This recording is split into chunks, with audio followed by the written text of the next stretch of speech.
Kung iniisip mo guys na umutang sa mga loan application pero bigla mong naisip na puro rejected na sa mga bagong naglalabasan dyan, nako, meron po akong i-vlog dito na 3 alternatives na mas okay kesa sa loan app kung uutang kayo dyan online. Kaya bago kayo mag-click dyan ng apply now, so check nyo muna tong video na to kasi dito guys, itong top 3 alternative na loan application guys na to na mas okay kesa sa loan app is merong mas mababang charges, mas malinaw ang terms, legit at mas less stress. Kaya kung ikaw ay takot sa mga harassment, sa mga illegal na ola dyan, and sa kanilang mga unfair debt collections, nako, ito na yung oras mo para naman subukan itong top 3 alternative na mas okay talaga kesa sa loan application. Anyway, sharing lang naman po ito ng aking nalalaman. Nasa sa inyo pa rin naman guys yung desisyon kung go kayo dito or hindi. Pero bago natin pag-usapan guys yung top 3 alternative na mas okay sa mga loan application, nako, kung hindi ka pa po dyan nakasubscribe sa aking YouTube channel, i-click mo na po yung subscribe button, turn on the notification bell, and be updated lagi sa aking mga latest vlog at sa aking pa-daily GCash giveaway winners. So every video po namimili po ako ng 2 lucky winners. At ito na po yung ating unang lucky winner for today's video. Nako, congratulations po sa'yo agad. Claim mo na po yung prizes nyo sa aking Gmail account, i-PM mo na po ako doon. At syempre, don't forget to like this video, mag-iwan ng comment dyan sa comment section, at syempre, pakishare na rin po ng video na to para mas maraming makakita at mas maraming makasali sa ating pa-monthly cellphone giveaway. Nako, stay connected,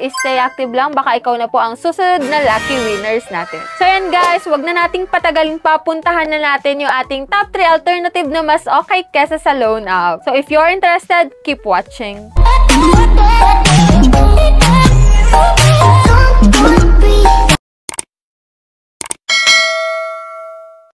So, disclaimer no guys, itong aking mga i-mention dito is hindi naman ganun kalawak talaga yung idea ko sa kanila. So, correct me if I'm wrong, if ever man po na may masabi ako na maling information. And you can add din po dyan sa comment section if ever na nakukulangan kayo sa ideas, no? So, dito guys, wag na natin patagalin pa. If ever na sawa ka na talaga dyan na umutang sa mga loan application na lagi ka namang rejected at talagang may mga harassment pa, nako, itong una nating sasabihin dito is talagang subok na, legit, mas mababa ang charges, mas okay, mas less stress. So, ito guys, una ko na pong sasabihin sa inyo is kung ayaw nyo sa mga loan application, nako, pwede po kayo mag-try sa mga government loans. Yes, yan po yung ating top 1, which is pwede ka pong mag-try sa SSS salary loan, sa Pag-ibig multipurpose loan, at sa iba pa pong loans under government. So, bakit ko nga ba guys nasabi na mas okay kasi sa loan app? Kasi ito pong government loans is mas regulated at mas transparent po yung kanilang terms. Karaniwan na mas mababa po talaga yung kanilang charges kaysa sa mga loan application dyan na nakikita natin online. At syempre, kung applicable, automatic payroll deducted pa. Kaya no need to worry if ever man na makakalimutin ka guys. Kasi automated payroll deducted siya if ever na applicable man. At syempre, sino ba ang pwedeng umutang dito guys? Kung pipiliin mo po is SSS salary loan, pwede ka pong umutang kung ikaw po ay employed,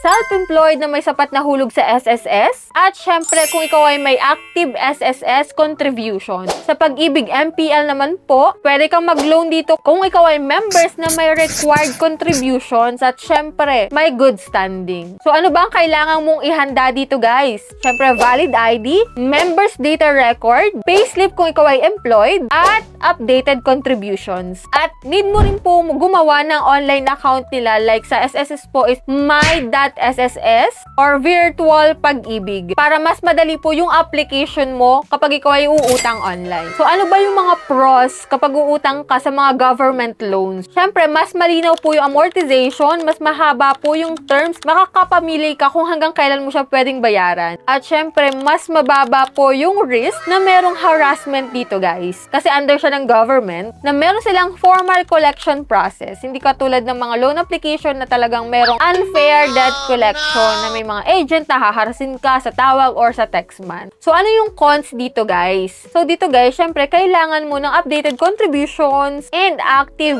membership. Syempre, isa pa yung cons. Syempre, ito guys, kapag umutang ka dito, may processing time. Minsan nga guys, is need mo pang pumunta personally para ma-process yung loan mo. Hindi siya kasing bilis ng mga instant na loan application. Kaya tip ko sa inyo guys, if ever na kayo ay meron ng SSS or Pag-ibig, mas maganda na itry mo muna yun guys kaysa mag-loan application ka. And then, i-check mo rin online kung eligible ka para naman hindi ka na magsayang ng oras. So, if ever na eligible ka or hindi eligible, saka ka maghanap ng ibang loan application, no? Kung eligible ka naman sa SSS or Pag-ibig, why not na itry muna yun guys kaysa sa mga loan application. Next na natin guys na okay utangan kaysa sa mga loan application dyan is pwede kang umutang sa mga kooperatiba o kaya sa mga microfinance institution na available sa lugar nyo guys. So, bakit mas okay na umutang sa mga kooperatiba at microfinance institution kaysa sa mga loan app? Kasi dito guys is community-based. So, mas kilala ka, mas flexible yung mga requirements mo. Meron pa silang pa-seminar like financial education at minsan talaga may dividends din na makukuha kung ikaw ay member ng co-op. At pwedeng mas mababa rin po ang mga charges kumpara sa mga loan application dyan na natatry natin online. So, sino ba guys ang pwedeng umutang sa mga kooperatiba at microfinance institution? So, kung ikaw po ay self-employed, may sari-sari store, business owners ka, or community members, pwede ka po dito at pasok ka dito guys. Pero kadalasan guys, may membership po dito sa mga co-op, no? So, ano ba ang kailangan mong ihanda bago ka makapag-loan sa mga cooperative at microfinance institution? Siyempre, need mo ng valid IDs. So, proof of income kung ikaw ay employed, siyempre payslip o kaya naman po is resibo ng negosyo mo. At minsan, barangay certificate need din po nun. At siyempre,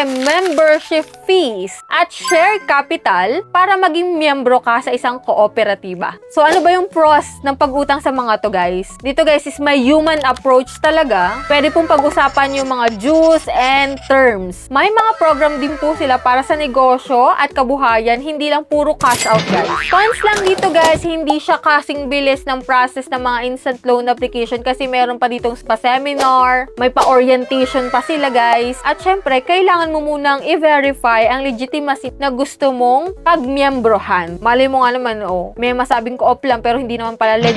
So, tip ko lang sa inyo guys, if ever man, no, na gusto nyo mag-try dito sa mga cooperative at microfinance institution, syempre, maglista kayo ng 2 o 3 kooperatiba. Then, pagkumparahin nyo guys, yung kanilang effective cost and terms. So, piliin yung may malinaw na kontrata. At syempre, yung may good record na rin based sa community nyo guys. Huwag basta-basta sumali. Huwag basta-basta mag-join sa isang co-op na hindi naman pala legit, no? At ito na po yung ating panghuli sa ating top 3 na pwede nyong utangan na alternative na mas okay sa mga loan app is yung salary advance by your employer. So, kung kayo'y employed, nako, pasok na pasok to guys. Kasi diretso sa kumpanya. Mas mababa po ang chances na merong mga hidden charges. Auto-deduct din po sa inyong mga payslip. Kaya hindi mo na iisipin kung kailan yung due date mo guys. At minsan rin guys, ito ay interest-free o minimal lang yung mga service fee na ibabawas. So, sino ang pwede dito guys sa mga salary advance by employer? Siyempre, kung ikaw po ay may trabaho, regular employees ka, kung ikaw po ay regular employee ng isang kumpanya, so pwede ka talagang mag-apply ng salary advance dito guys. Ano ang mga kailangang ihanda? Siyempre, company ID mo, request form at dahilan, siyempre, kung saan mo ba gagamitin yung salary advance. Kung ito ba yung pang medical, pang emergency, etc.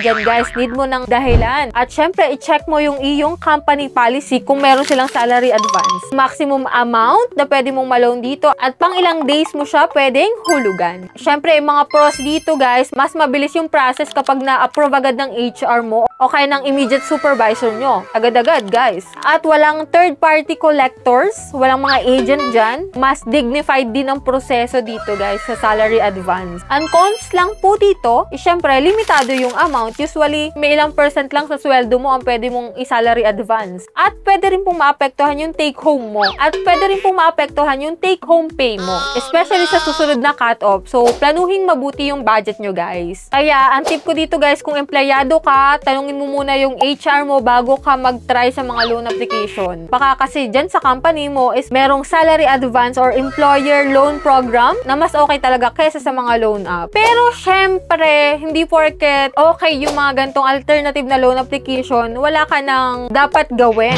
no? So, dapat guys, i-check mo kung legit yung mga yan. Syempre, kailangan mo ring alamin yung total cost, hindi lang basta interest guys. At matuto rin tayong magtanong kung may processing ba, may penalty fee ba, para at least aware na tayo guys. Pinakamahalaga, yung loan terms at due dates mo. Kaya ba ng cash flow mo? Kaya ba ng payslip mo guys? Kaya ba ng take home pay mo yan? At syempre guys, mode of payment. Kung ito ba ay auto-deduct, online payment or over the counter. Need mo ding alamin yan, guys. At last, may written contract ba? So, basahin muna bago pirmahan, guys. So, that's it. Sana nakatulong sa inyo, guys. If ever na ayaw nyo nang umutang sa mga loan apps dyan dahil lagi tayong rejected, dahil ayaw nyo ng harassment, at syempre, dahil ang taas-taas ng interest, pwede nyong itry yung mga top 3 na alternatives na mas okay talaga kesa sa mga loan apps. So, lagi nyong tandaan, guys, na mas maganda talaga na kapag kayo ay uutang ay may plano, hindi yung utang na padalos-dalos lang, guys. So, that's it. Yan lang po muna yung ating vlog for today's video. At ito na rin po yung ating second lucky winner for today. Naku, congratulations po sa'yo. I-claim mo na po yung prizes mo sa aking Gmail account. I-PM mo na po ako doon. So, stay connected, stay active for those na hindi pa napipili dyan. So, kung if ever na may katanungan kayo, i-comment nyo lang po dyan sa comment section. So, that's it. If ever na hindi ka pa rin po nakasubscribe, kindly click the subscribe button, turn on the notification bell, and be updated lagi sa ating mga latest vlogs. So, bye-bye na muna for now, guys. See you on my next video.